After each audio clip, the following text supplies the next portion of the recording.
I'm Shoshana Littman, a Magida, a Jewish storyteller, and I have a story for you called Frida's Flute.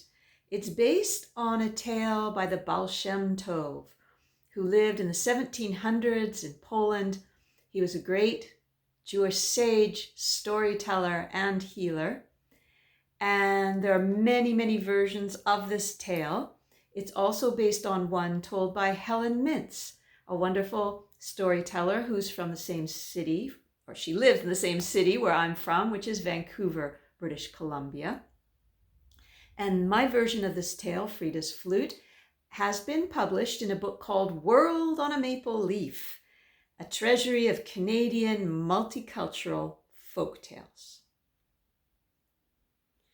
Frida loved to play the flute. She would play upstairs, downstairs, inside, outside, you name it, she would play it. But where she loved to play most was outside, by the river, because then she felt as if the birds were singing with her and the river and the wind were keeping time, and who knows, maybe heaven itself was playing right along with her. Oh, she felt so good then, so at home with all that was and is and will be. But she did not feel so hot when it came time to go home and do her homework. You ever had that feeling? And now don't get me wrong, though. Frida was smart. She was creative and intelligent and kind, probably a lot like you.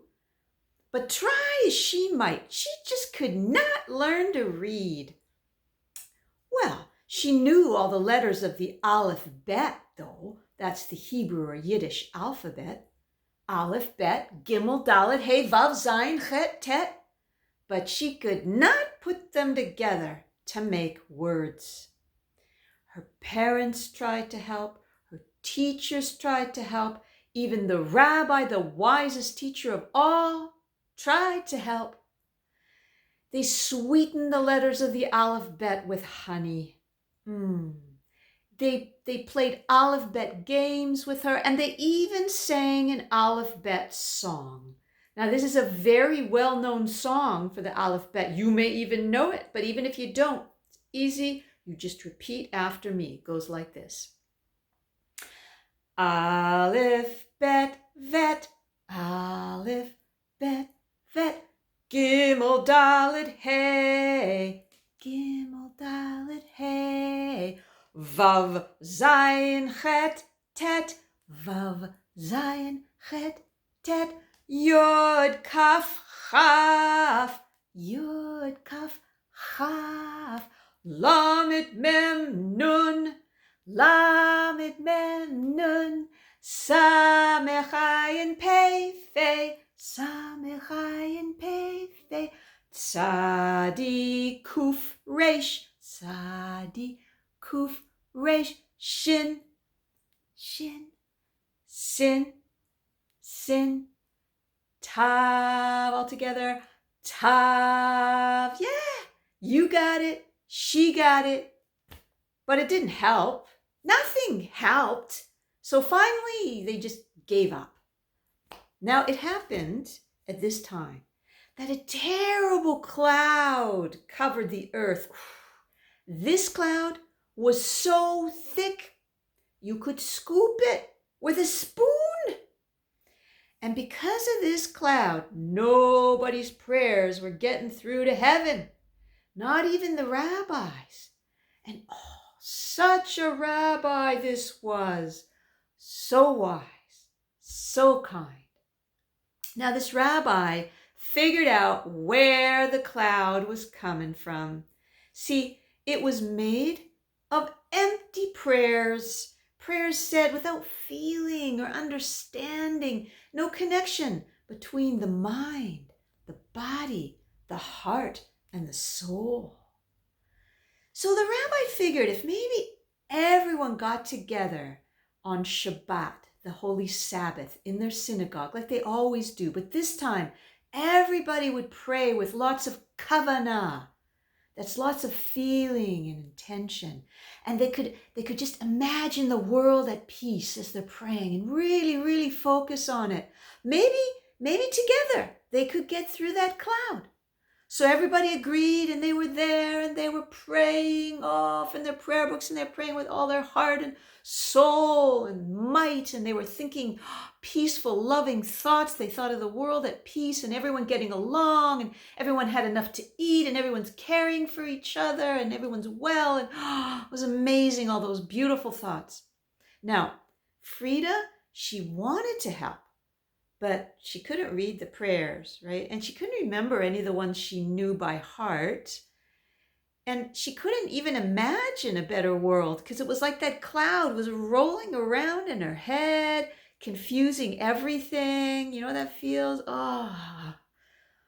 But one thing she could remember was that when she felt most at home and at one with all that was and is and will be was when she was outside playing her flute by the river, right?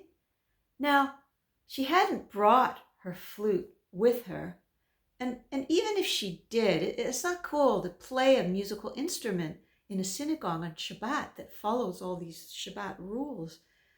But as she was thinking about it and imagining how beautiful it felt, well, she started thinking too about the letters of the Aleph Bet.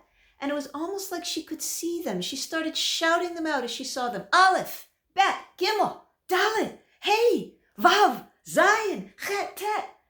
And she went on like this.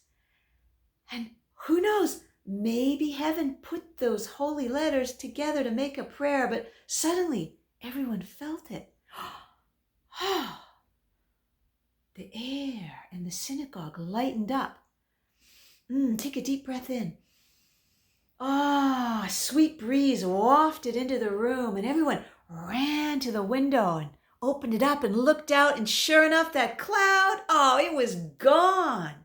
And everybody's prayers were flying to heaven, following the holy letters of the Aleph Bet. Oh, Frida felt so good. She hugged her mama, she hugged her papa, she hugged all her relatives and all her friends and even the rabbi. And then she picked up a prayer book and she began to read. She said, "Look, Mama, look, Papa, how the letters, they come together to make words." Well, from that awesome day to this, Frida continued to play her flute as much, if not more than before. But she also read and wrote and told stories like this one, just for you. And I hope that you read and write and tell stories too. Maybe you already do. Well, thank you for that, and thank you for listening. I'd like to say thank you in Hebrew. Toda rabah. Your turn. Toda rabah. And how about in Yiddish, the language that Baal Shem Tov would have spoken? Adank. Let's hear you. Adank. And how about in Arabic? Shukran. Your turn. Shukran.